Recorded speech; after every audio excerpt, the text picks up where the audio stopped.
नमः शिवाय, ओम नमः शिवाय, ओम नमः शिवाय, ओम नमः शिवाय, ओम नमः शिवाय, ओम नमः शिवाय, ओम नमः शिवाय, ओम नमः शिवाय, ओम नमः शिवाय, ओम नमः शिवाय, ओम नमः शिवाय, ओम नमः शिवाय, ओम नमः शिवाय, ओम नमः शिवाय, ओम नमः शिवाय, ओम नमः शिवाय, ओम नमः शिवाय, ओम नमः शिवाय, ओम नमः शिवाय। आप सब अति प्रसन्न हैं। पूजा से भक्तगण प्रसन्न ही होते हैं। ऐसे समय में देवऋषि आ जाएं तो वो भी प्रसन्नता का कारण बन जाते हैं। देवर्षि के आने का अर्थ हुआ अब देवेश्वर समाधि से जागेंगे, और जागेंगे तो हमें दर्शन भी होंगे। इनके दर्शन तो हम प्रतिपल करते हैं, किंतु सत्य यह है कि इनकी दृष्टि हम पे पड़ जाने से हम कृतार्थ हो जाते हैं। ओम नमः शिवाय। भोलेनाथ की जय हो। आओ नारद, कहो क्या समाचार लाए हो? कैसा समाचार त्रिकालदर्शी? वैसा जैसा तुम प्रायः लाया करते हो, कभी स्वर्ग लोक का तो कभी मृत्यु लोक का। धन्य है कि आपने पाताल लोक का नाम नहीं लिया। आप और आपकी लीला धन्य है। आप तो अंतर्यामी हैं, त्रिकालदर्शी हैं। आपसे क्या छिपा है? प्रभु, क्या आपको ये ज्ञात नहीं कि स्वर्ग तारकासुर के अधिकार में है और हमारे देवगण दीनहीन अवस्था में यहाँ वहां भटक रहे हैं? पृथ्वीलोक के विषय में भी क्या मेरे बताने पर ही आपको ज्ञात होगा कि वहां का प्रत्येक प्राणी एक ही प्रश्न पूछ रहा है कि दुष्ट तारकासुर का वध कब होगा? नारद, जब तुम्हें ज्ञात है कि मैं सर्वज्ञ हूँ, तो मेरे पास क्या बताने आते हो? क्यों नित्य नए समाचार लाते हो मेरे पास? वो इस हेतु महादेव जी कि समाचार के नीचे दबी हुई समस्या का कुछ आप समाधान करें। मैं तो हर प्रकार से धर्म संकट में हूँ। मैं जहां भी जाता हूँ प्रश्न मुझी से किया जाता है और मैं उत्तर नहीं दे पाता, तो आपके पास चला आता हूँ तो आप भी मुझी से प्रश्न करते हैं। और वहां तीनों लोक के प्राणी ये जानने के लिए इच्छुक हैं कि मां शक्ति का आगामी अवतार कब होगा। तुमने क्या उत्तर दिया? देखा, आपने फिर मुझसे प्रश्न किया। मेरे पास उत्तर होता तो देता भगवान। उत्तर तो आपके पास है। मैं तो निरुत्तर होकर लौटा हूं वहां से। नारद, भला ऐसा कभी हो सकता है कि किसी प्रश्न का उत्तर मेरे पास हो और तुम्हारे पास ना हो? तुम भी तो त्रिकालदर्शी हो ब्रह्मपुत्र। मात्र त्रिकालदर्शी होने से क्या होता है प्रभु? मैं त्रिनेत्रधारी तो नहीं हूं, मैं त्रिलोकीनाथ तो नहीं हूं। यदि मैंने आपके प्रश्न का उत्तर दे दिया और आपने क्रोधित होकर अपना तीसरा नेत्र खोल दिया, तो मेरे इस नारायण नारायण जाप पर तो विराम लग जाएगा ना प्रभु। आप लोग क्यों हंस रहे हैं? क्या मैंने ऐसा कुछ कहा जो नहीं कहना था? हाँ नारद, विषय बदलने में तो तुम निपुण हो। विषय था समाचार जो तुम लाए हो, और अब चर्चा आ पहुंची है तुम्हारे विराम लगने पर। आपसे भय तो लगता ही है ना भगवान? असत्य भाषण न करो नारद। क्या मुझसे भयभीत होने वाला नित्य प्रति अपनी करताल बजाता हुआ मेरे पास आएगा? नारायण नारायण, अब तो विषय आप बदल रहे हैं महादेव जी। आपने ये नहीं बताया कि मां शक्ति आगामी अवतार कब ले रही है। यदि तुम हिमालय होते हुए कैलाश आते तो तुम्हें निश्चय ही अपने प्रश्न का उत्तर मिल जाता। कुछ कुछ मेरी समझ में आ रहा है। यहां से हिमालय जाता हूं, संभवतः सब समझ में आ जाएगा। नारायण नारायण। देवऋषि, ज्ञात होता है कि आपको लक्ष्य प्राप्त हो गया है। हाँ नंदी, देवेश्वर की कृपा से मेरी इस समस्या का समाधान तो हो गया। हिमालय राज के यहाँ पुत्री का जन्म होने वाला था। आहा, यही तो मां शक्ति का अवतार है। धन्य हो मां शक्ति, धन्य हो। धन्य हो मां शक्ति, आप धन्य हो।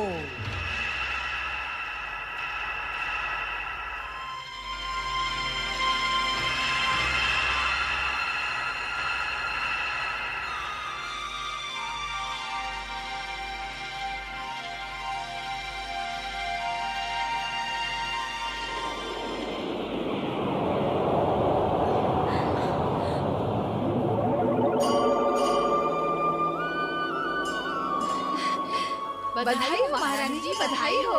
बधाई हो महारानी जी, बधाई हो। बधाई हो महारानी जी, बहुत बहुत बधाई हो। बधाई हो महारानी जी, बधाई हो। बधाई महाराज को सुंदर कन्या की बधाई हो। महाराज को पुत्री की बधाई हो। बधाई हो महाराज। सुंदर कन्या की बधाई हो। बधाई हो महाराज। महाराज को राजकुमारी की बधाई हो।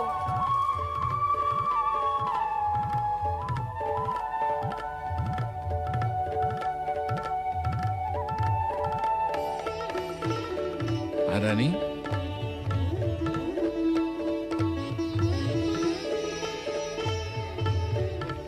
हम कितने भाग्यशाली हैं जो ऐसी भाग्यशाली पुत्री हमें प्राप्त हुई है। हाँ स्वामी, पर मैं तो इसे भली भांति देख भी नहीं पाई हूँ। इसका मुख देखने के लिए मन छटपटा रहा है।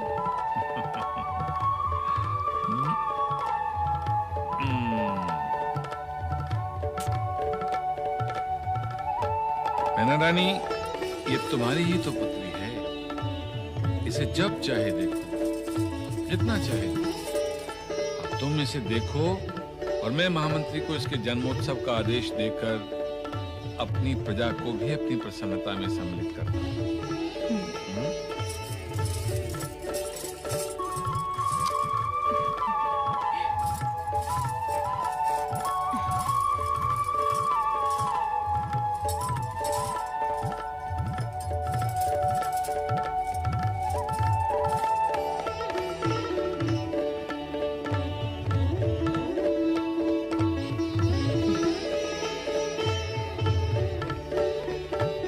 समय पहले कुल गुरु गर्ग ऋषि की भविष्यवाणी के अनुसार मुझे पुत्र रत्न की प्राप्ति हुई और आज माँ जगदम्बा के आशीर्वाद से मुझे पुत्री रूप में इस सुंदर कन्या की माँ बनने का सौभाग्य प्राप्त हुआ है।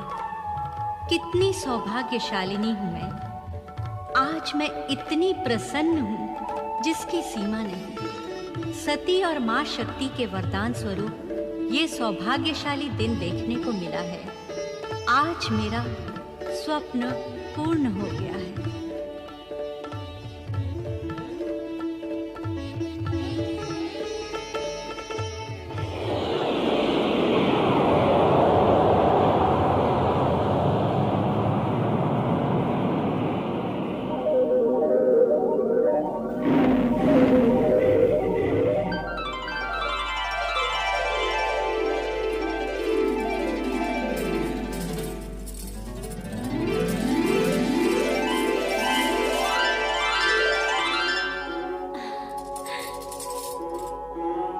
जगदम्बे, तुम्हारी जय हो। मैं इस जगत में तुम्हारी जय जयकार के लिए प्रकट हुई हूँ। तुमने श्रद्धा भाव से भक्ति करके मेरी तपस्या की और मुझे पुत्री के रूप में प्राप्त करने की कामना की थी। तुम्हारी मनोकामना पूर्ण हुई।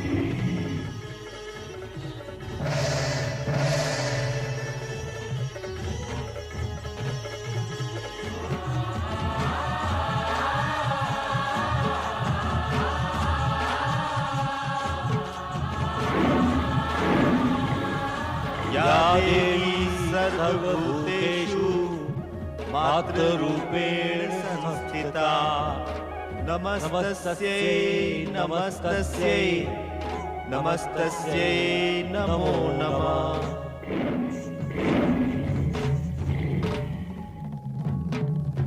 मैना, तुम इस जगत की सबसे अधिक भाग्यशाली माता। हाँ मैना, साक्षात शक्ति ने तुम्हारी गोद में जन्म लिया है। माँ जगदम्बे भविष्य में शिव की अर्धांगिनी बनकर इस जगत में नाना प्रकार की लीलाएं रचेंगी। हम माँ के दर्शन करने, तुम्हारे भाग्य को सराहने और तुम्हें बधाई देने आए हैं।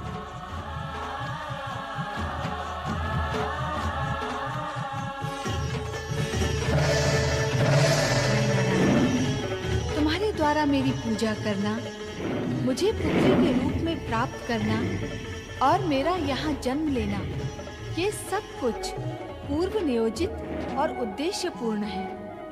तुम तथा तुम्हारी पुत्री के रूप में मैं केवल माध्यम मात्र हूँ। मैंने तथा ब्रह्मा विष्णु ने इस सत्य को प्रकट अवश्य कर दिया है कि मैं कौन हूँ, किंतु यह भी तुम्हारे मन के भय व शंका का निवारण करने के लिए ही किया गया है। मुझे पुत्री के रूप में प्राप्त कर तुम्हारा अहंकार जागृत ना हो, इसलिए तुम्हें इस सत्य को भूल ही जाना होगा कि मैं कौन हूँ। तुम एक सामान्य नारी की भांति और मैं एक सामान्य पुत्री की भांति व्यवहार करूंगी। इसी में तुम्हारा और इस जगत का कल्याण है। माँ जगदम्बे, तुम्हारी जय हो।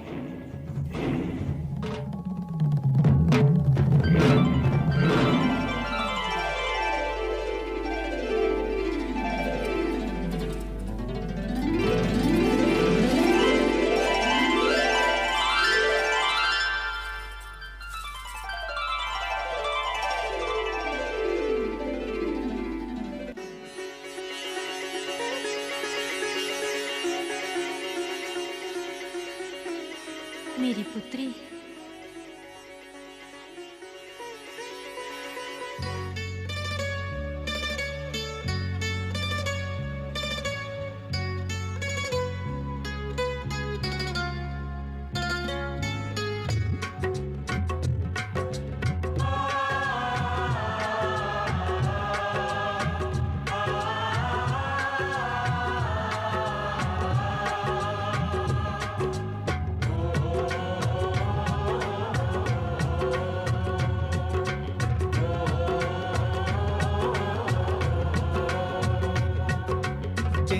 हर दिन आता है दिन तो हर दिन आता है पर आज के दिन का रंग है पावन। दिन तो हर दिन आता है पर आज के दिन का रंग है पावन। गिरिराज के घर गिरिजा आई, देती है पुरवाई बधाई।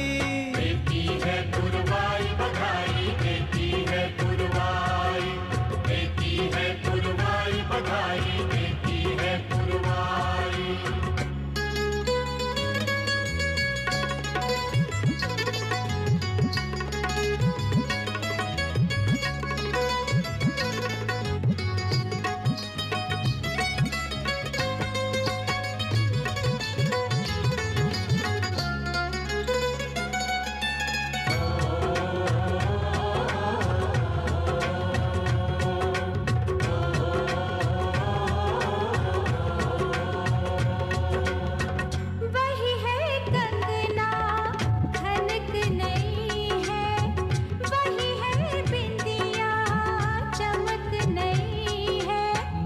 वही झनकार नहीं है, सुर में लय इस बार नहीं है। नुपुर वही झनकार नहीं है, सुर में लय इस बार नहीं है। ज्योति स्वरूपा मन को भाई, देती है पुरवाई बधाई। देती है पुरवाई बधाई, देती है पुरवाई, देती है पुरवाई बधाई, देती है पुरवाई।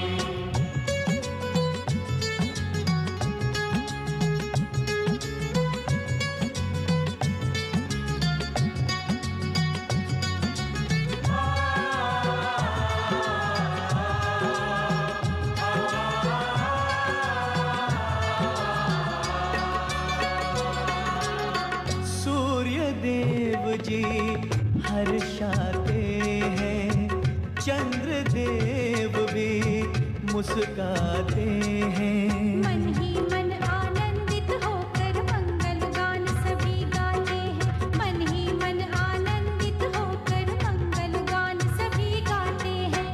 महकी है जग की अंगनाई, देती है पुरवाई बधाई। देती है पुरवाई बधाई, देती है पुरवाई, देती है पुरवाई बधाई, देती है पुरवाई।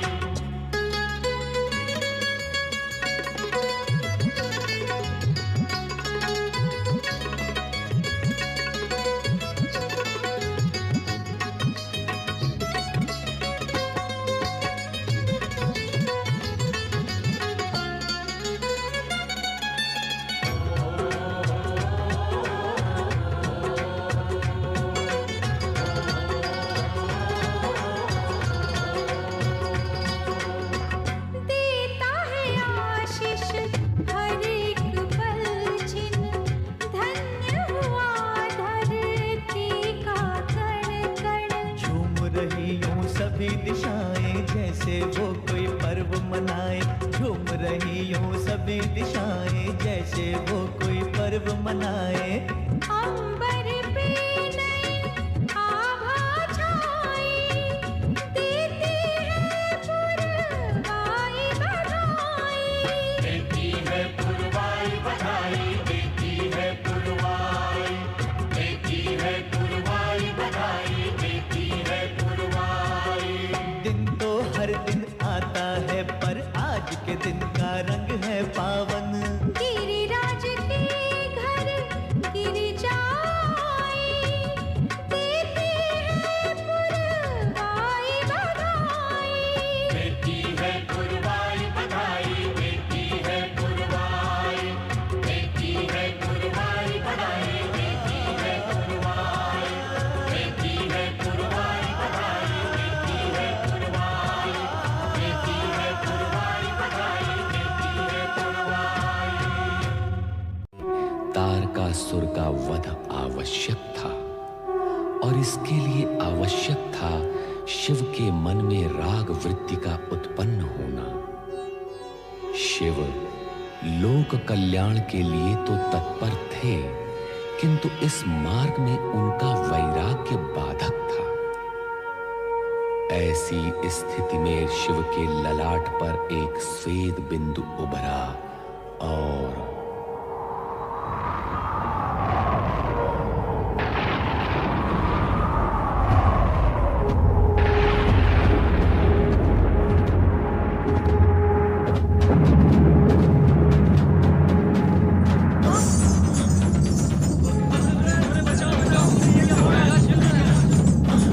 कैलाश में भूखा।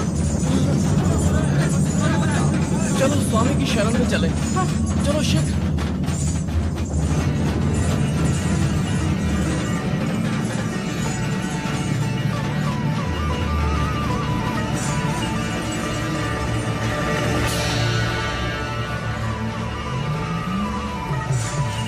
मेरा पुत्र।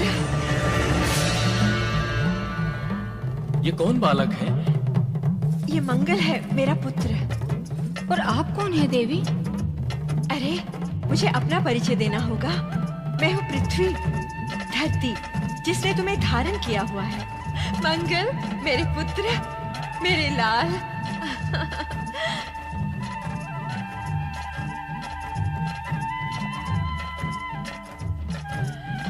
हे देवाधिदेव, सर्वशक्तिमान महादेव, युग युगों से मेरा हृदय पुत्र प्राप्ति के लिए व्याकुल था। मैं प्रतीक्षा कर रही थी इसी दिन की, जब पुत्र की माता बनकर मैं सार्थकता प्राप्त कर सकूं।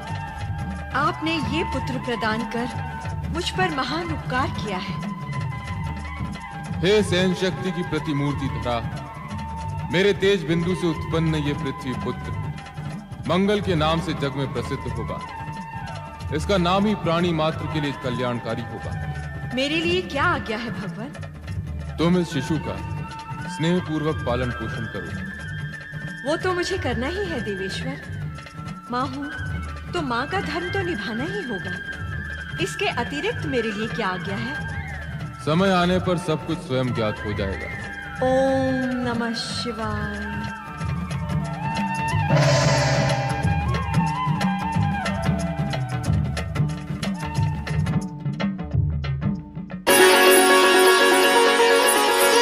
ओंकार निराकार है, ओंकार परब्रह्म है, ओंकार में ही जगत कल्याण निहित है, ओंकार ही सर्वज्ञ है, ओंकार सदाशिव महेश्वर का ही सात्विक रूप है।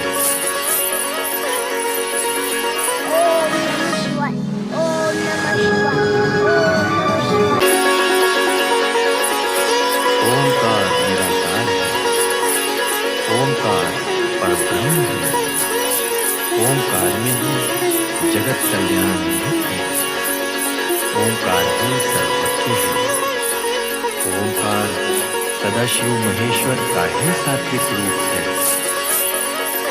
ओम नमः शिवाय के जाप और ओम के नाद मात्र से प्राणी अहंकार, क्रोध, मद, लोभ से मुक्त होकर परमात्मा को प्राप्त कर लेता है। पार्वती, पार्वती। पार्वती को पुकार रही हो? हाँ, पता नहीं कहाँ चली गई, अपने कक्ष में भी नहीं है।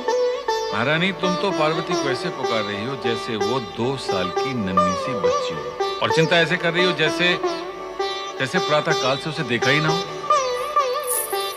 आप पिता है ना, माँ के मन की क्या जाने। माँ के मन वाली पार्वती की माता, विधाता ने मन के साथ साथ मस्तिष्क भी दिया है, और मस्तिष्क से सोचोगी तो ज्ञात होगा इस समय हमारी पार्वती कुल गुरु गर्ग के पास शिक्षा ग्रहण कर रही है। अरे हाँ, ये तो मुझे ध्यान ही नहीं रहा।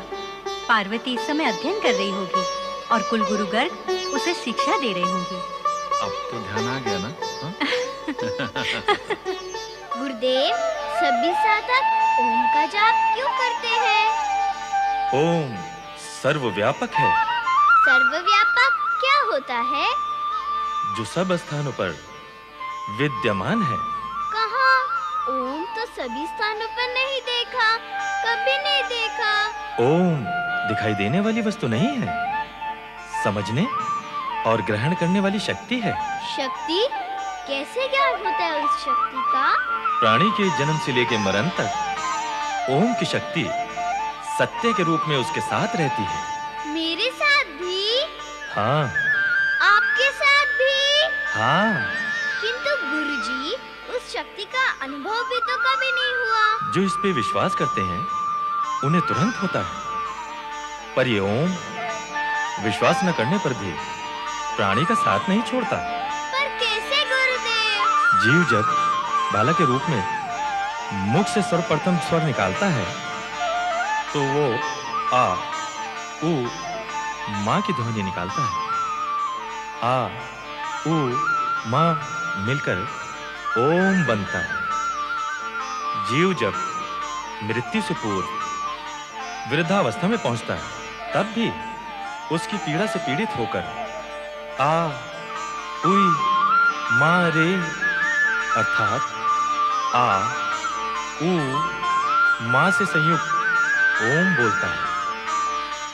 इसी भांति जन्म से मरण तक वो ओम से युक्त रहता है, क्योंकि ओम सर्वव्यापक है। पार्वती, ओम की सर्वव्यापकता का अर्थ समझ में आया? हाँ गुरुदेव, ओम सर्वव्यापक है। ओम।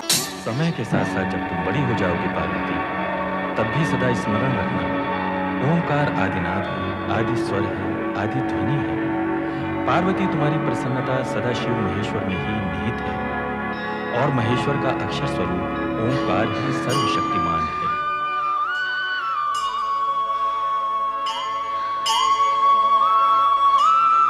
क्या हुआ पार्वती, क्या हुआ? तुम इधर रुक क्यों गई? कुछ तो बोलो पार्वती।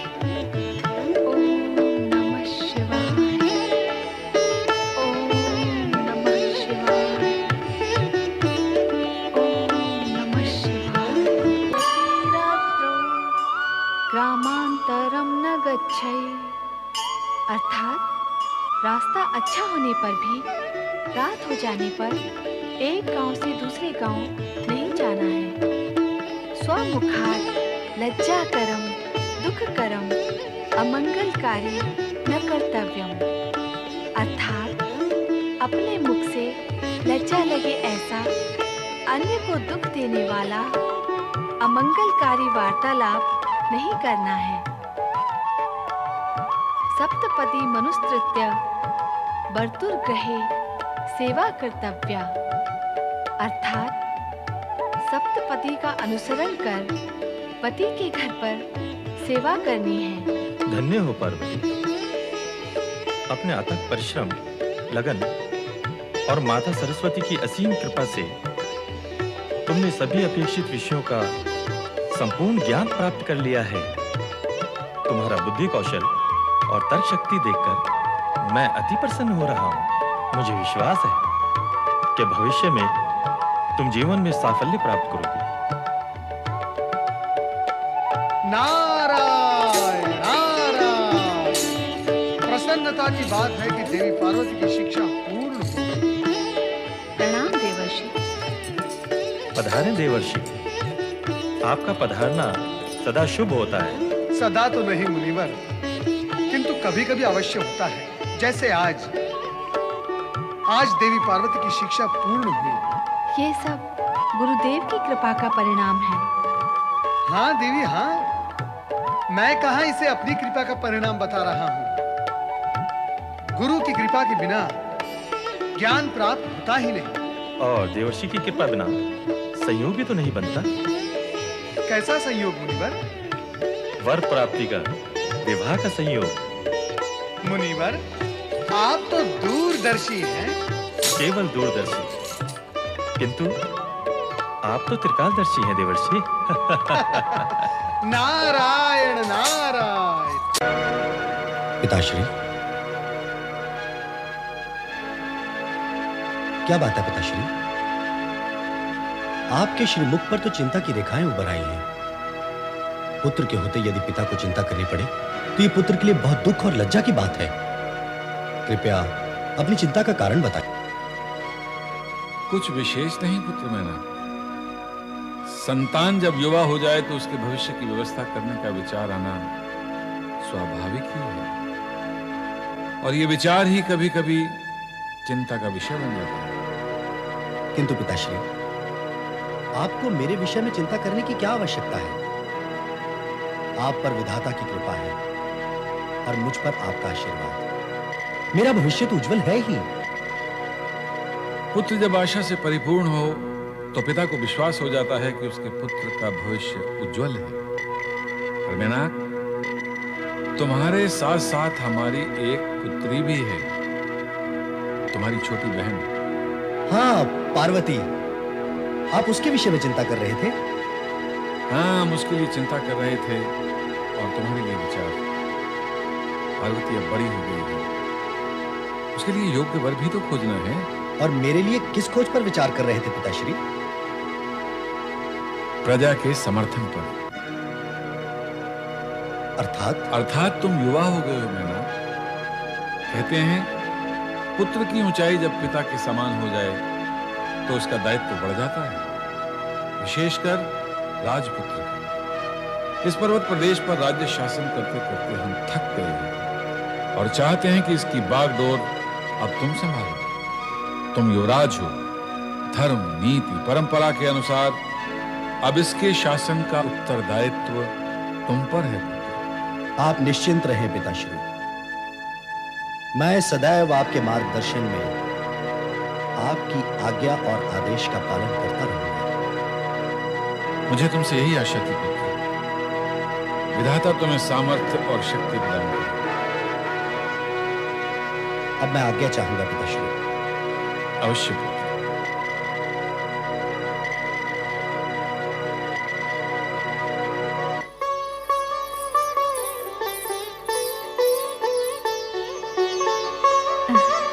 स्वामी, आप अकेले में क्या सोच सोच के मुस्कुरा रहे हैं? महारानी, आप कब आई? ये मेरे प्रश्न का उत्तर नहीं है स्वामी। ये मुस्कुराना तो प्रसन्नता का मुस्कुराना है महारानी। मेनाक की बात सुनकर मन गदगद हो गया। हमारा पुत्र बहुत ही बुद्धिमान और आज्ञाकारी है। पुत्र के गुणों पर मुग्ध हो रहे हैं आप, और पुत्री के विषय में क्या सोचा है आपने? उसकी शिक्षा पूर्ण हुई, अब वो सयानी और विदुषी हो गई है। उसके लिए हमें योग्य वर की खोज करनी है। महारानी, उसकी चिंता क्यों करती हो? तुमने स्वयं ही तो कहा है कि हमारी पुत्री विदुषी है, तो ऐसी योग्य कन्या के लिए वर पक्ष वाले स्वयं हमारे पास आए।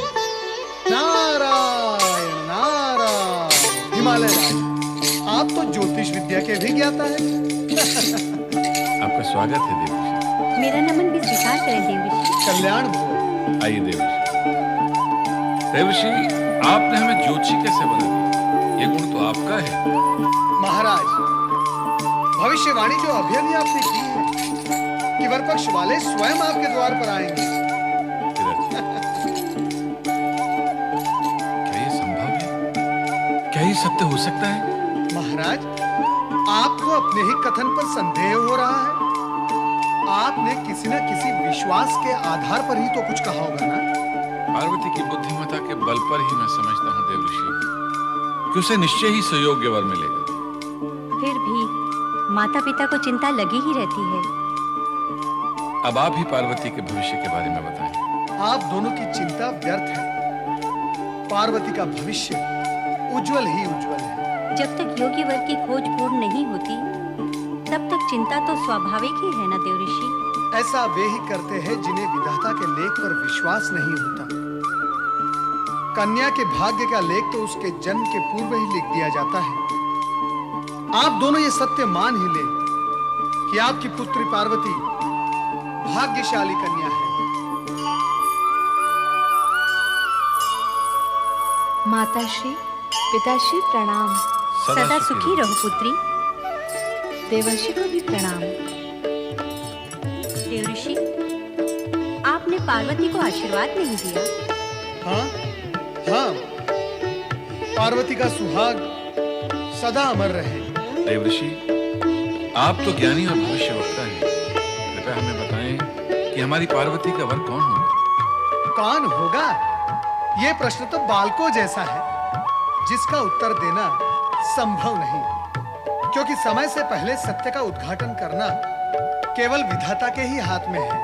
देवऋषि, आप त्रिकालदर्शी हैं। हमारी पुत्री की हस्तरेखाएं देखकर ये तो बताएं कि उसका वर कैसा होगा। कैसा होगा ये एक जिज्ञासु प्रश्न है।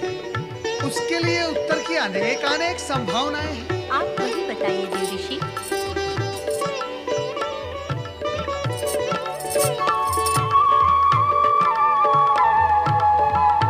वो सब बताने में तो युग बीत जाएगा महारानी।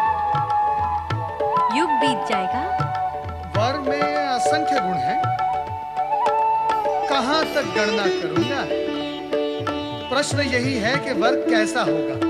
देवऋषि, कुछ तो गुण बताएं, हमें उसी से संतोष हो जाएगा। तो सुनो हिमालय राज, वर का सर्वप्रथम गुण है कि वो परम संतोषी होगा। उसे किसी भी सुख, संपदा और वस्तु के प्रति कोई भी आग्रह और आकर्षण नहीं होगा। ये तो साधारण गुण है देवऋषि। नारायण नारायण, इसे आप साधारण गुण कह रही हैं? ये सर्वश्रेष्ठ और असाधारण गुण है। कलयुग में ये एक गुण सभी गुणों पर भारी पड़ेगा। तब कन्या के माता पिता ऐसे ही वर की खोज में रहेंगे जो परम संतोषी होगा। आगे बताएं देवऋषि। पार्वती के होने वाले पति संपूर्ण जगत द्वारा पूज्य एवं सभी शक्तियों से और दिव्य शक्तियों से परिपूर्ण होंगे। क्या कोई देवता होगा?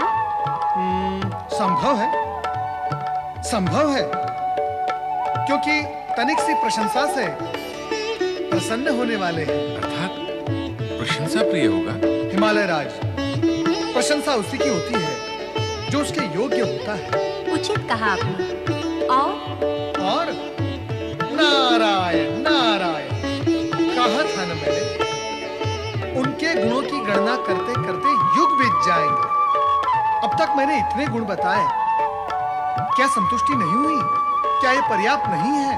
वर के विषय में जिज्ञासा तो होती ही है ना देवऋषि। हिमालय राज, वर का संतोषी, सभी गुणों से परिपूर्ण और जगत में सभी द्वारा पूज्य होना, क्या ये भी पर्याप्त नहीं? पर्याप्त है देवऋषि। नहीं नहीं, पर्याप्त नहीं है। शेष गुणों का गान और गणना आगामी भेंट में होगी। नारद विदा लेता है। नारायण नारायण। स्वामी, सुना आपने? हमारी पुत्री पार्वती भाग्यशाली है। उसे ऐसे सुयोग्य वर की प्राप्ति होगी। हमारी पुत्री है भी तो गुणों का भंडार महारानी। ऐसी कुदृष्टि न लगाइए मेरी पुत्री को। विधाता उसकी रक्षा करे।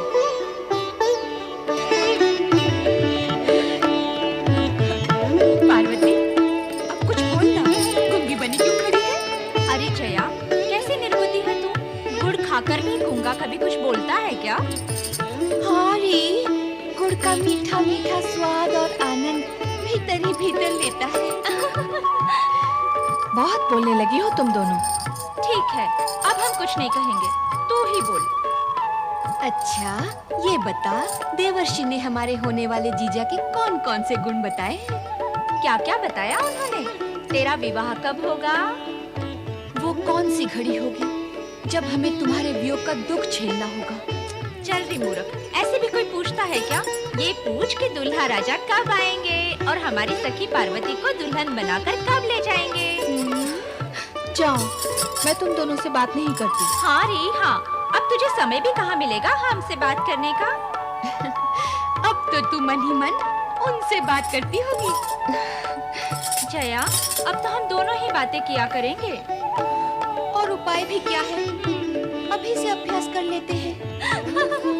अच्छा, अभ्यास करना है? कर लो अभ्यास। सखियों के संग खेल कूद और हास परिहास में पार्वती इस सत्य को सर्वथा भूल चुकी थी कि वो शक्ति का अवतार है। इसीलिए वो एक सामान्य कन्या की भांति भावी पति की छवि सदा मन में संजोई रहती थी। दूसरी ओर भयग्रस्त देवगण भविष्य की शंकाओं के निराकरण के लिए भगवान शिव की शरण में पहुंचते हैं। शिवगण अपने स्वामी की पूजा अर्चना कर रहे हैं।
आओ नारद, अपने आने का प्रयोजन करो। महादेव, हम सब आपसे कुछ निवेदन करने आए हैं। जानता हूं नारद, आप लोग जब भी आते हैं निवेदन करने ही तो आते हैं। कहो। देवराज, कह दो अपने मन की बात। नहीं देवऋषि, जो भी कहना है आप ही कह दें। ऐसा कौन सा विषय है जिसे नारद और देवराज दोनों को कहने में संकोच हो रहा है? भगवान, संकोच केवल इतना ही है कि एक ही विषय के लिए हम आपको बारंबार कष्ट देने आ पहुंचते हैं। विषय और प्रयोजन कहो नारद। शक्ति अवतार को प्रकट हुए अधिक समय बीत गया है, तो पार्वती अब विवाह योग्य हो गई है। भगवान नारद, तुम उन बातों की चर्चा क्यों कर रहे हो जो मैं स्वयं जानता हूं? नारायण नारायण। देवेश्वर, ऐसा कौन सा विषय है जो आपको ज्ञात न हो? आपको तो यह भी ज्ञात होगा ही कि हम आपसे यही प्रश्न करने आए हैं कि आप देवी पार्वती से कब विवाह करेंगे, उन्हें अपनी जीवन संगिनी कब बनाएंगे, शिव पार्वती का विवाह कब होगा, इस ओर से आपकी उदासीनता कब पूर्ण होगी? बस नारद, बस अपने प्रश्नों की गति को विराम दो और तनिक विश्राम करो। मेरे लिए तो विश्राम ही विश्राम है भगवान, परंतु इन देवगण का क्या होगा जिनका भविष्य आपके आश्रय पर आधारित है? ऐसा बार बार क्यों होता है?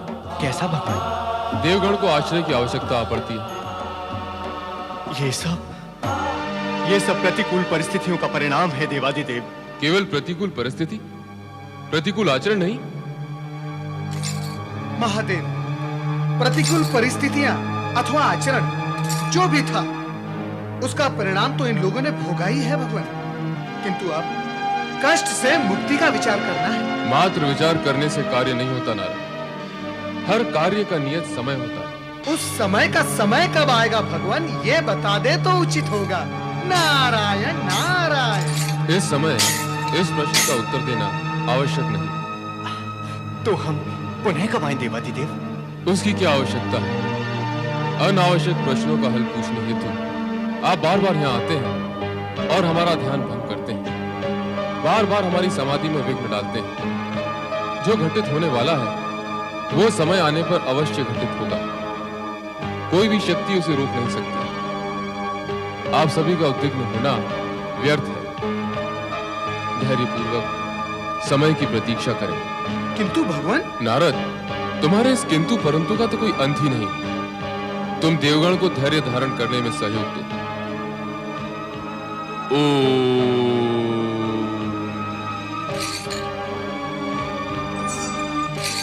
देवऋषि नंदी, समय की प्रतीक्षा करो।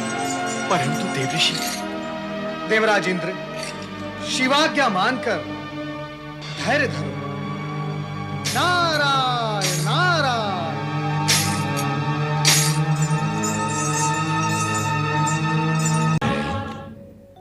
ओंकार हूं। प्राणी मुझे स्थूल दृष्टि से देखे तो मैं शून्य हूं, और सूक्ष्म दृष्टि से देखे तो दीर्घाकार हूं।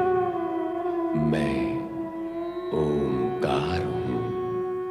मैना और हिमालय राज अपने पुत्र मैनाक के भविष्य और पुत्री पार्वती के विवाह के लिए चिंतित हैं। जब नारद पार्वती के साथ वहां आते हैं तो हिमालय राज के पूछने पर नारद पार्वती का हाथ देखकर उसके भावी पति की छवि प्रस्तुत करते हैं। ये ज्ञात होने पर सखी जया विजया पार्वती के साथ परिहास करती है। उधर नारद इंद्र और देवगण को साथ लेकर भगवान शिव से पूछने आ पहुंचते हैं कि पार्वती का विवाह कब होगा। शिव सभी को प्रताड़ित करते हुए धैर्य रखने के लिए कहते हैं। प्रणाम गुरुवर। अखंड सौभाग्यवती भव। कहो नैना रानी, यहाँ किसकी प्रतीक्षा में खड़ी हो? गुरुवर, मैं आप ही की प्रतीक्षा कर रही थी। विराजिए। मेरी? जी। भला क्यों? देवऋषि नारद ने पार्वती के विषय में भविष्यवाणी की है, अर्थात उसके भावी पति के विषय में। परंतु उन्होंने स्पष्ट कुछ भी नहीं बताया, केवल वर के गुण और लक्षण बताए हैं। मेरे मन में जिज्ञासा बलवती हो रही है कि ऐसे गुण और लक्षण वाला कौन हो सकता है। वहाँ पार्वती और अन्य के समक्ष प्रश्न करना मैंने उचित नहीं समझा, इसलिए मैं आपकी प्रतीक्षा कर रही थी। ओह, तो ये बात है। अच्छा नैना रानी, ये तो बताओ, देवर्षि ने भावी वर के कौन-कौन से गुण व लक्षण बताए थे? उन्होंने कहा था वो परम संतोषी होगा, संपूर्ण जगत द्वारा पूज्य और दिव्य शक्तियों से परिपूर्ण होगा। वो तनिक सी प्रशंसा से प्रसन्न होने वाला होगा। और ये भी कहा था। बस नैना रानी बस, ये सारे लक्षण तो भगवान शिव जी के ही हैं। भोलेनाथ, शिवशंकर। देवर्षि नारद की भविष्यवाणी सत्य ही होगी, कारण कि पार्वती का पति भगवान शिव शंकर के अतिरिक्त अन्य कोई हो ही नहीं सकता। ये शिव और शक्ति का मिलन होगा, और जो होगा शुभ ही होगा।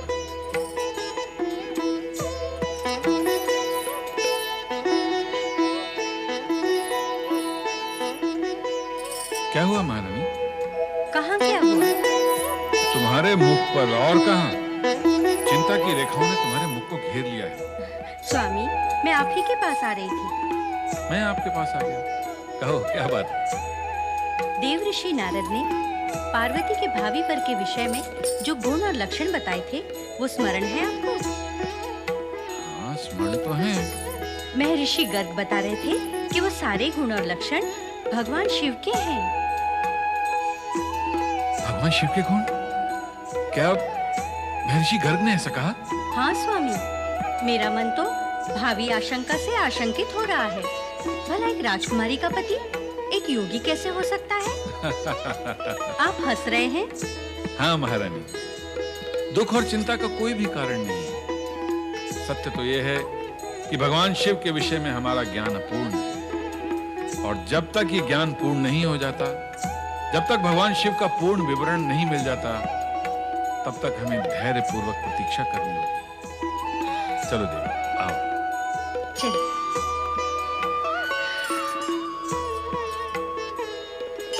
ओह, तो ये बात है। चुपके चुपके उनकी चर्चा सुनी जा रही है। कैसी चर्चा? किन की चर्चा? ले जया, बता इसे, हम उनके किन की चर्चा कर रहे हैं? अरे, जिसे पता है, जिसका मन अटका हुआ है, वो नहीं बता सकती, तो ये बेचारी जया कैसे बता सकेगी? तुम दोनों हर समय मुझे तंग करती रहती हो।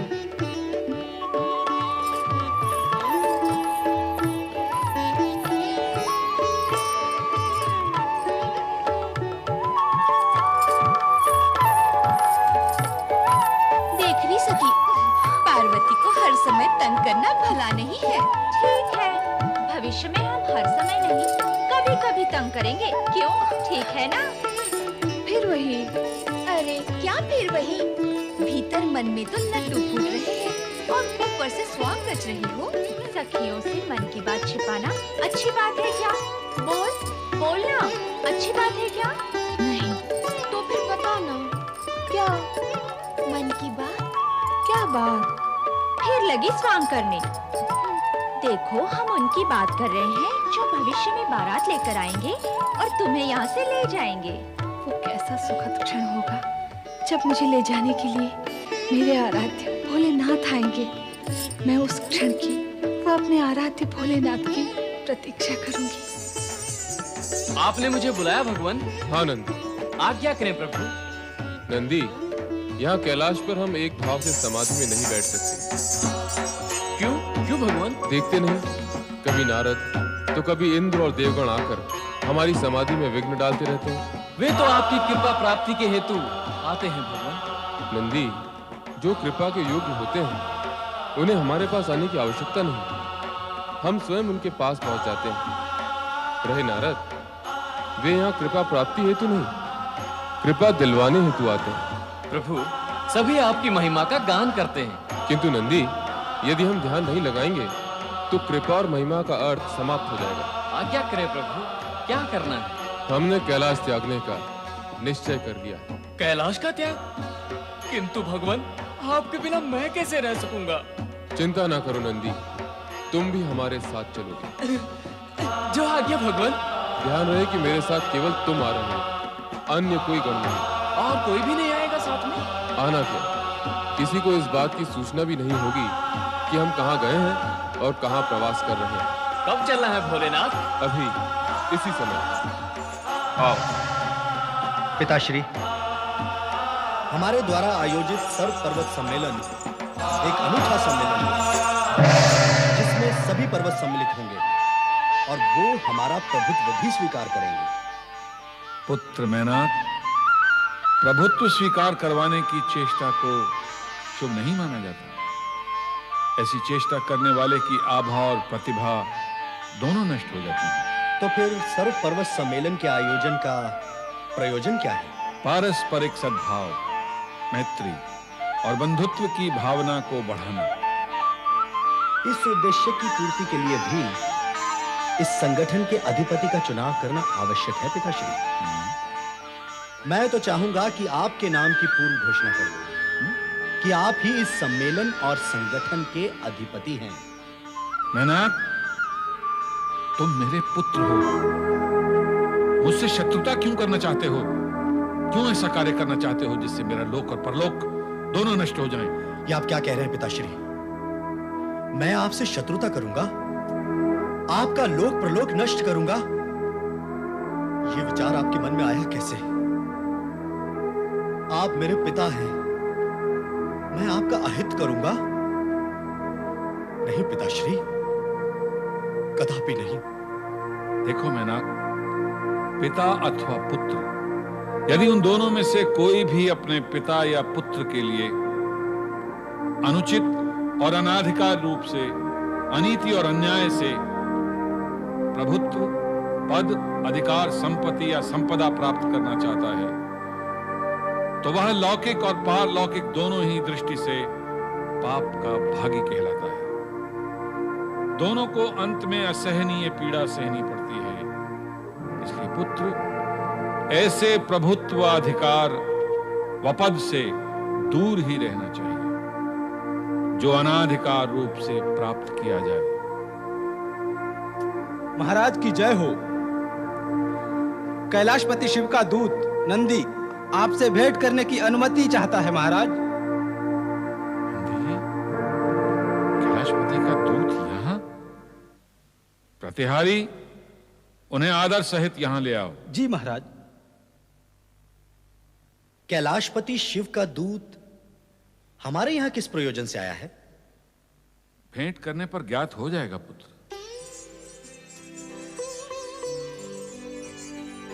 हिमालय राज की जय हो। चराचर पति देवेश्वर सदा शिव के सेवक नंदी का प्रणाम स्वीकार हो। आओ नंदी, आपका स्वागत है। कहिए, क्या समाचार लाए? समाचार नहीं लाए हैं हिमालय राज, हम तो अनुमति लेने आए हैं। अनुमति लेने? स्पष्ट कहिए नंदी। भगवान शिव शंकर आपके हिमगिरी शिखर पर कुछ समय के लिए एकांत ध्यान समाधि लगाना चाहते हैं। क्या आप इसकी अनुमति देंगे? कैलाशपति को भी अनुमति की आवश्यकता है नंदी। यह तो हमारा अहोभाग्य है कि कैलाशपति हमारे क्षेत्र में निवास करेंगे। ये सचमुच हमारे लिए प्रसन्नता का विषय है नंदी। हमारी ओर से कैलाशपति को अनुरोध करें कि वे हमारे यहाँ अतिथि बनकर पधारें।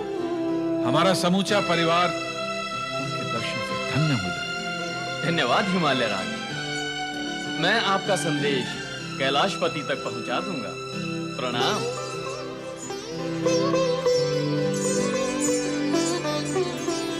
पिताश्री, शिवजी को कैलाश पर्वत त्याग कर हमारे क्षेत्र में आने की आवश्यकता क्यों आन पड़ी? जब विधाता को किसी प्राणी के सौभाग्य और दुर्भाग्य की रचना करनी होती है तो वे ऐसी परिस्थितियों और घटनाओं का निर्माण करते हैं जो साधारण मनुष्य की बुद्धि से परे है। किंतु कैलाशपति का हमारे क्षेत्र में पदार्पण निश्चय ही सौभाग्यपूर्ण होगा। कैलाशपति द्वारा किसी का आतिथ्य स्वीकार करना केवल सौभाग्य का ही नहीं, अपितु प्राणी के लिए गौरव का विषय भी है। भोलेनाथ के कैलाश से प्रस्थान करने पर और ब्रह्मलोक से ब्रह्मा जी के अदृश्य हो जाने से शिवगण तथा देवगण दोनों ही अनिश्चितता की स्थिति में थे तथा सृष्टि की व्यवस्था में भी बाधा उपस्थित होने लगी थी। किंतु देवर्षि नारद इस रहस्य से पूर्ण परिचित थे कि शिव और ब्रह्मा ने अपना अपना स्थान क्यों त्यागा और वे कहां स्थिर हैं। नारायण नारायण नारायण श्रीमन्नारायण नारायण नारायण नारायण नारायण नारायण। नारद, तुम फिर यहाँ आ गए। मैं ब्रह्मलोक से ये विचार करके यहाँ आया था कि यहाँ एकांत मिलेगा, किंतु तुम यहाँ भी मिलने चले आते। लगता है अब मुझे कहीं और स्थान ग्रहण करना पड़ेगा। परमपिता, यदि मैं यहाँ तक पहुँच सकता हूँ तो मैं वहाँ भी अवश्य पहुँच सकता हूँ जहाँ आप जाएंगे। ये सब आप ही की कृपा का फल है। नारायण नारायण। अच्छा, अब कहो किस प्रयोजन से आए? परमपिता, प्रयोजन नया नहीं। देवताओं को स्वर्ग से हटाकर तारकासुर उन पर अत्याचार करता ही जा रहा है, करता ही जा रहा है। देवताओं की दुर्दशा अब देखी नहीं जाती। आपका वरदान पाकर तारकासुर अत्यंत उद्दंड और उच्छृंखल हो गया है। नारद, देवताओं की दुर्दशा का ज्ञान मुझे है। स्वयं देवराज इंद्र एवं देवगण कुछ समय पूर्व ब्रह्मलोक रहे थे। वे तारकासुर को स्वर्ग से हटाकर वहां पुनः स्थापित होने के लिए विकल हैं। लेकिन केवल इच्छा और विकलता से ही कार्य सिद्ध नहीं होता। तो कार्य सिद्धि के लिए क्या करना होता है परमपिता? उद्देश्य की पवित्रता ही कार्य सिद्धि का मेरुदंड है नारद। देवराज इंद्र तो स्वर्ग का सिंहासन प्राप्त होते ही भोग और ऐश्वर्य में लिप्त होकर दैत्य एवं उद्देश्य दोनों भूल जाते हैं। सो तो तारकासुर भी भूला हुआ है, किंतु वो अब तक स्वर्ग के सिंहासन पर विराजमान है। तुम बार बार विधि का विधान भूलते हो। तारकासुर का पुण्य जब समाप्त होगा उस दिन उसके वरदान का प्रभाव भी समाप्त हो जाएगा, तब उसकी अधोगति होगी। किंतु वो दिन कब आएगा परमपिता, कब? उसके लिए तुम्हें प्रतीक्षा करनी होगी। भगवान भोलेनाथ भी यही कहते हैं और आप भी यही उत्तर देते हैं, किंतु आप दोनों में से कोई भी इस सत्य का उद्घाटन करने के लिए तैयार नहीं है। समय आने पर सब कुछ प्रकट हो जाएगा। किंतु वो समय कब आएगा? आपके वरदान के अनुसार शिवपुत्र ही तारकासुर का वध करेगा, किंतु शिवजी तो शक्ति स्वरूपा पार्वती का नाम सुनते ही और भी अधिक वैरागी हो जाते हैं। अब तो कैलाश छोड़कर और कहीं चले गए हैं। और कहीं चले गए हैं? तो क्या उनका कैलाश से जाना शुभ और कल्याणकारी हुआ? ऐसा ही लगता है। किंतु वो गए कहाँ परमपिता? क्यों? क्या तुम भी वहां जाना चाहते हो? नहीं ना, ये उचित नहीं होगा। भोलेनाथ ने कैलाश को ध्यान समाधि के लिए कुछ समय के लिए त्याग दिया है, इसलिए तुम्हारा वहां जाना उचित नहीं होगा। इस समय केवल इतना कह सकता हूं कि यदि तुम देवराज व देवगणों का हित चाहते हो तो कुछ समय के लिए भोलेनाथ को एकांतवास करने दो। इसी में सबका कल्याण है। महारानी मैना, क्या सोच रही हो? आजकल तुम सोचने बहुत लगी हो। जब पुत्री युवा और विवाह योग्य हो जाती है ना, तो माता भी सोचने लगती है। केवल माता? कहो माता पिता सोचने लगते हैं। चलो हिमगिरी चले और कैलाशपति के दर्शन करते हैं। चलिए। किंतु स्मरण रहे, नंदीश्वर कैलाशपति का संदेश दे गए हैं कि वो एकांत की खोज में हिमगिरी के शिखर पर आए हैं, इसलिए कोई भी उनकी ध्यान समाधि में बाधा न डाले। पैनाक, हम बाधा डालने नहीं जा रहे हैं पुत्र, हम तो दर्शनों के लिए जा रहे हैं। एक ही बात है पिताश्री, आपका वहां जाना आपके लिए तो दर्शन है, किंतु उनके लिए विघ्न है। मैनाक, तुम भूल रहे हो, कैलाशपति हमारे अतिथि हैं। उनकी सुख सुविधा का ध्यान रखना हमारा परम कर्तव्य है।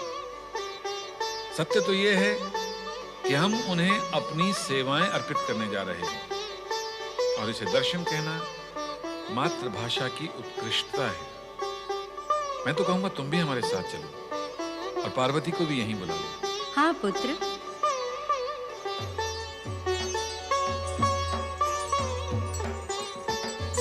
सुनो नंदी।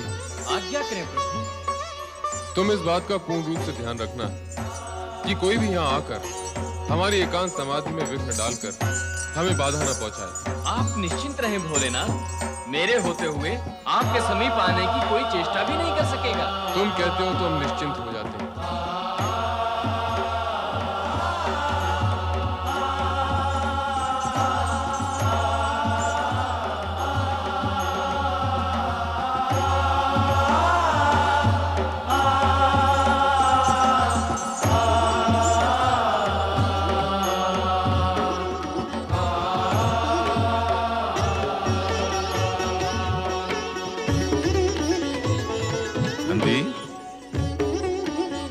ये स्थान तुम्हें कैसा लगा? स्थान? हाँ स्थान, हाँ स्थान रमणीक है हिमालय राज, और अति सुंदर भी, मन भावन भी। किंतु आपका यहाँ आना कैसे हुआ? हमने सोचा कैलाशपति महाराज शिव के दर्शन ही कर लें, इसलिए यहाँ आए। आपने जो सोचा उत्तम सोचा। आप दर्शन करने के लिए आए, सब परिवार आए हैं। हाँ, यहाँ सब जो आते हैं दर्शन के लिए ही आते हैं, समाधि लगाने कोई नहीं आता। समाधि? हाँ हाँ समाधि। भोलेनाथ ध्यान समाधि में लीन है, दर्शन संभव नहीं। दूरदर्शन भी संभव नहीं? अर्थात दूर से दर्शन। इस तरह दर्शन भी हो जाएंगे और समाधि भी भंग नहीं होगी। दूरदर्शन से भी किसी को लाभ हुआ है हिमालय राज? जिनकी आत्मा और उद्देश्य पवित्र होते हैं नंदी, उन्हें तो दूरदर्शन से ही लाभ होता है।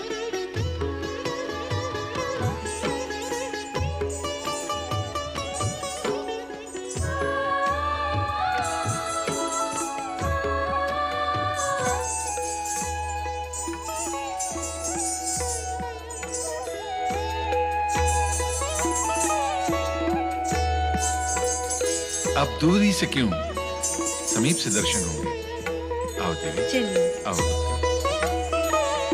भोलेनाथ, भोलेनाथ, हिमालय राज आए। देवाधिदेव कैलाशपति भगवान शिव शंकर की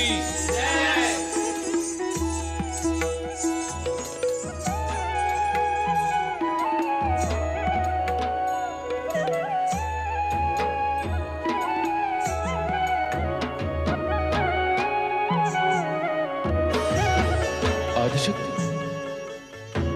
नहीं, सर्वथा नहीं, कदापि नहीं। इस समय हम मोह माया से सर्वथा विमुक्त हैं। तुम्हारे वियोग के पश्चात वैराग्य हमारे संपूर्ण अस्तित्व का एक भाग, एक अंग बन गया है।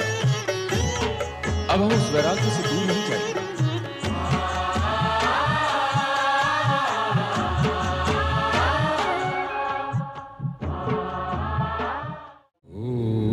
नमः शिवाय, ओम नमः शिवाय। सर्वथा नहीं, कदापि नहीं।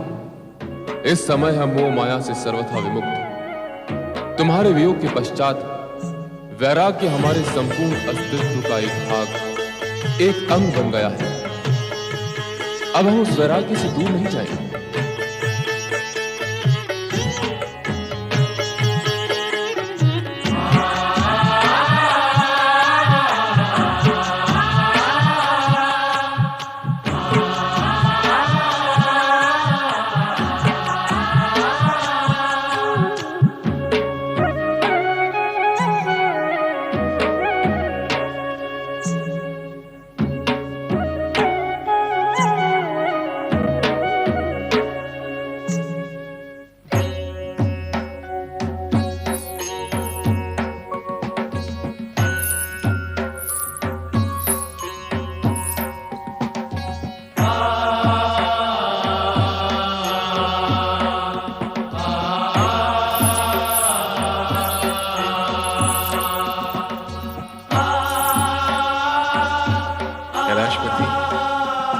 आपने हमारा आतिथ्य स्वीकार किया, यह हमारे लिए सौभाग्य की बात है।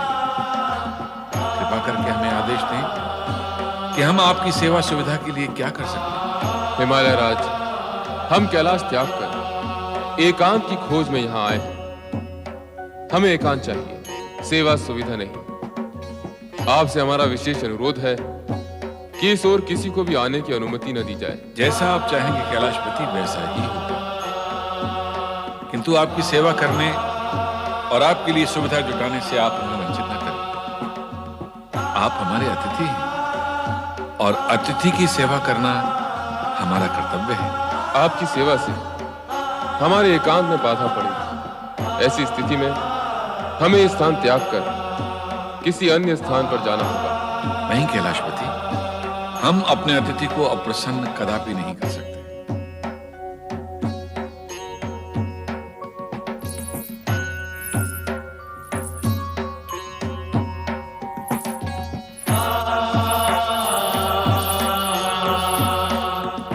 क्या मुझे यहाँ रहकर आपकी मौन आराधना का अवसर और आज्ञा प्राप्त होगी? मैं आपकी एकांत साधना में किसी प्रकार की बाधा नहीं पहुँचाऊंगी। नहीं, हमें यहाँ किसी की भी उपस्थिति स्वीकार नहीं है। किंतु मेरी उपस्थिति से आपको तनिक भी कष्ट नहीं होगा। सुने हिमालय राज, आज्ञा करें कैलाशपति।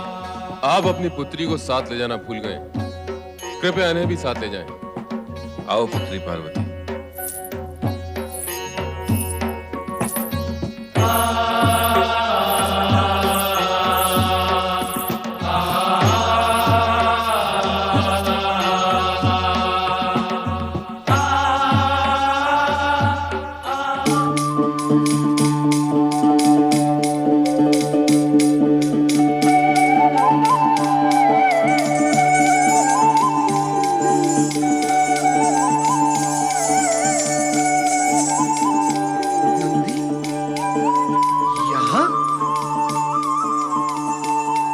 यदि नंदी यहाँ है तो नंदीश्वर भी अवश्य यही होंगे। जहाँ चंदन होगा सुगंध भी वही होगी।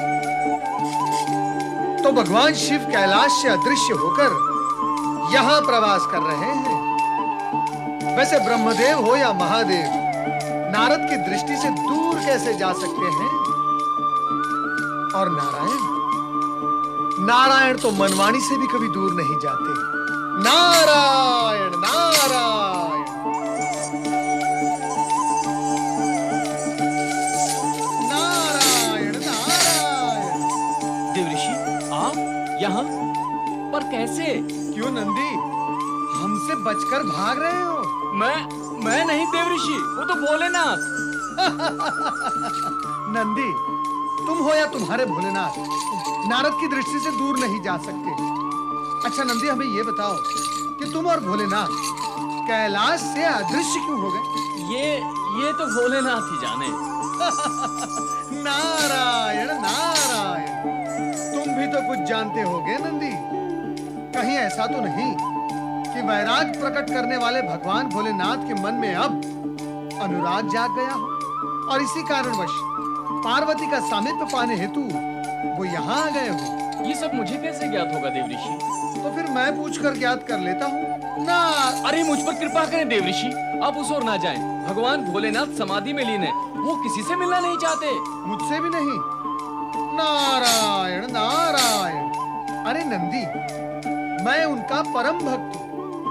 भगवान भोलेनाथ मेरी वाणी सुने बिना नहीं रह सकते और मैं उनके दर्शन किए बिना, मुझे जाने दो। पर देवऋषि, जो करता रहेगा पर वो शीघ्र जाएगा मर। मुझे जाने दो। नारायण नारायण।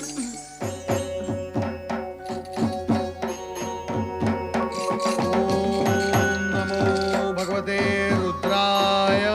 ओम नमो भगवते रुद्राय। नारद, तुम यहाँ भी चले आए? क्या करूं भगवान, आपके दर्शन के बिना मुझे चैन कहां।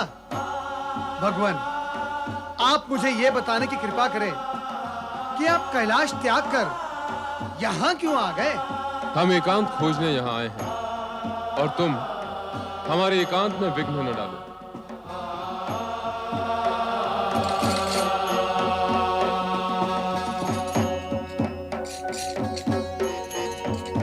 नारायण नारायण। जा रहे हैं देवऋषि? हाँ नंदी, जब नारद का वश नहीं चला तो अन्य कोई यहाँ कर भी क्या सकता है? कुछ समय पूर्व हिमालय राज परिवार सहित यहाँ आए थे। परिवार?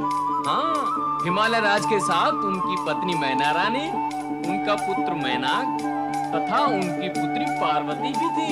अच्छा, पार्वती भी आई थी? वे सब निराश होकर लौट गए। भगवान भोलेनाथ ने जो आपसे कहा वही उन लोगों से भी कहा था कि हमें एकांत चाहिए। लगता है अब वो समय समीप आ गया है। कैसा समय देवऋषि? नंदी, शक्ति ने जिस उद्देश्य से पार्वती के रूप में जन्म लिया है उसके पूर्ण होने का समय समीप आ गया है। भगवान भोलेनाथ कितने ही प्रयत्न कर ले किंतु शक्ति को विलग नहीं रख सकते। शक्ति शिवजी के समीप आएगी, अवश्य आएगी, शीघ्र ही आएगी।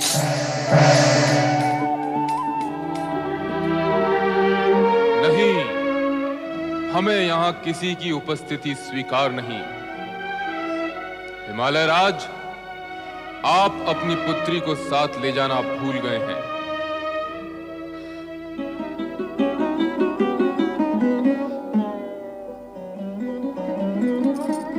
पार्वती, तुम वहां से उठकर यहाँ आ बैठी।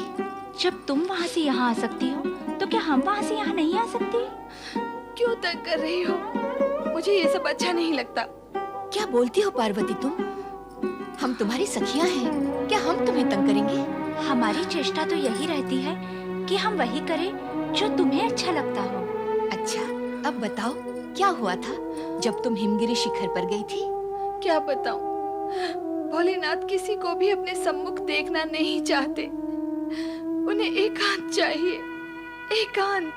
इतना समझ लो पार्वती कि देवर्षि नारद जी की भविष्यवाणी के अनुसार भगवान शिव तुम्हारे पति होंगे और तुम उनकी पत्नी। विधाता के इस लेख को कोई नहीं मिटा सकता। वे भले ही तुमसे दूर रहना चाहते हो, किंतु तुम कैसे उनसे दूर रह सकती हो? तुम्हें उनके समीप जाना ही चाहिए। उनके मन में अपने प्रति अनुराग उत्पन्न करने के लिए। गई तो थी, किंतु वे रुष्ट हो गए।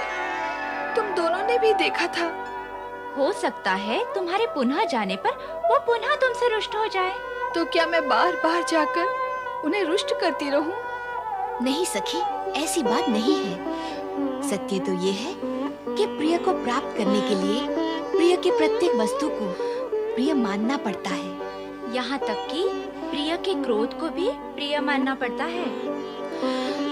वे भले ही मुझसे रुष्ट हो जाएं, मुझे अपने से दूर करने की चेष्टा करें, किंतु मैं उनके रोष को भी प्रेम मानकर उनसे मिलने अवश्य जाऊंगी, अवश्य जाऊंगी। सती का दृढ़ निश्चय उसके मन में स्थित प्रेम का प्रतीक था। ये सत्य है कि आत्मविश्वास और दृढ़ निश्चय दुर्बल मन व विचारों पर विजयी होते हैं। स्थिति इससे विपरीत होने पर प्राणी की वैसी ही दयनीय दशा हो जाती है जैसे आकाश में भटकते देवगण की हुई।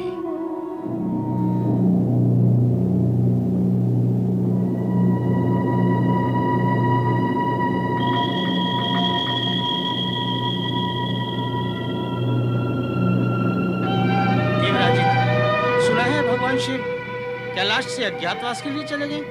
और यदि शिव शंकर इसी प्रकार अज्ञातवास में रहे तो हमारी क्या दशा होगी? अब तो तारकासुर के अत्याचार सहन नहीं होते देवराज। ब्रह्मदेव के पास सहायता के लिए जाते हैं तो वे कहते हैं प्रतीक्षा करो, अभी समय नहीं आया। शिव जी के पास जाते हैं तो वे भी यही कहते हैं। स्थिति यह है कि तारकासुर को वरदान ब्रह्मा जी ने दिया है और उसका वध केवल शिवपुत्र द्वारा ही होगा। अब तो ब्रह्मा जी भी ब्रह्मलोक में नहीं है, वो भी कहीं अज्ञातवास में चले गए हैं। ब्रह्मदेव और शिव जी का इस प्रकार अज्ञातवास में जाने का क्या कारण हो सकता है? संभव था हमारे बार बार उनके पास सहायता के लिए जाने से वे तंग आकर चले गए हों। व्यर्थ की चिंता करने से क्या लाभ है वायुदेव? कुछ लाभ नहीं होगा। हमें सिर्फ ये विचार करना है कि इस वर्तमान कष्टमय जीवन से कैसे मुक्ति पाई जाए। देवराज, जब तक तारकासुर जीवित है हम इस कष्टमय जीवन से मुक्ति नहीं पा सकते। हमारी मुक्ति के लिए तारकासुर का वध आवश्यक है देवराज। जिस दिन तारकासुर मारा जाएगा स्वर्ग का सिंहासन रिक्त होगा और हमारे देवराज पुनः सिंहासन पर बैठेंगे, तभी हम सुखी होंगे। देवराज, शीघ्र ही ऐसा उपाय करें जिससे तारकासुर और उसके साथी राक्षस मारे जाएं और हम सब तारे जाएं।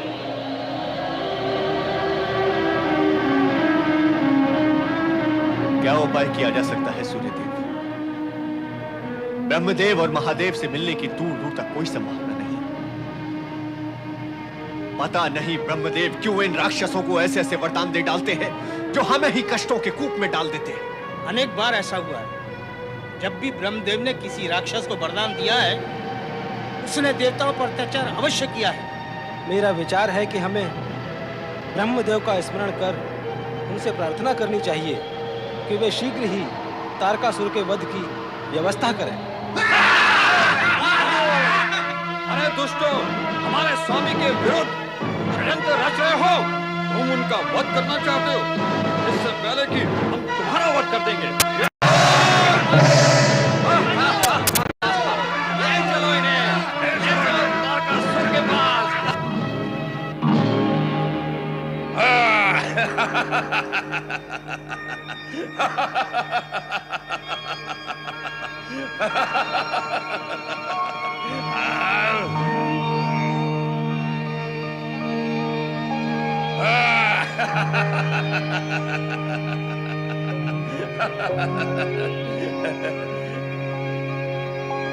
बलि तारकासुर की, बलि तारकासुर की।